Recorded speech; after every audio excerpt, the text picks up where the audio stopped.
Hey, welcome to Tutorial Lore. This video explains the Ford Ranger transmission slipping issue and the potential problems associated with it.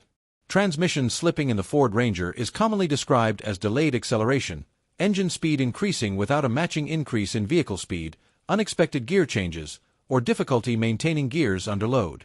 Reviewed transmission and drivetrain documentation indicates that slipping behavior can occur across multiple Ford Ranger model years, depending on transmission type, mileage, maintenance history, and operating conditions.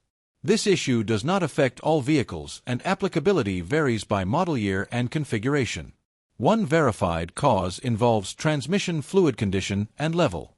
Automatic transmissions depend on correct fluid pressure and viscosity. Low fluid levels, degraded fluid, or fluid contamination can reduce hydraulic pressure and lead to slipping during gear engagement. Another confirmed cause relates to internal clutch or band wear in automatic transmissions. Over time, friction components can wear, reducing their ability to hold gears under load and causing intermittent or persistent slipping. Transmission control behavior is also a documented factor.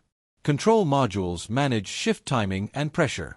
Irregular control logic, calibration behavior, or adaptive learning conditions can contribute to perceived slipping in certain driving situations. Torque converter operation is an additional verified consideration. In some configurations, torque converter clutch behavior can affect power transfer, leading to slipping sensations during acceleration or cruising. Drivetrain load and usage conditions are another confirmed aspect.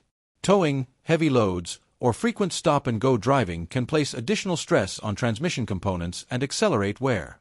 This video explains commonly documented causes and patterns.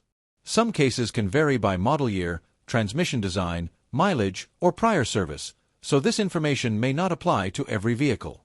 A certified mechanic or dealership should be consulted for vehicle-specific diagnosis. General solutions referenced in professional service guidance include checking transmission fluid level and condition, scanning for transmission-related diagnostic information, evaluating control module operation, inspecting internal transmission components when required, and assessing torque converter behavior. Repairs depend on accurate diagnosis and transmission configuration. In conclusion, Ford Ranger transmission slipping concerns are most often associated with fluid-related issues, internal clutch or band wear, control module behavior, torque converter operation, or heavy usage conditions. The exact cause can vary by vehicle generation and transmission type, making proper inspection essential. If you do not understand something or have any questions, leave a comment below. This is not a commercial or paid promotion, but an informational video. If you have any copyright concerns or inquiries, refer to description for email.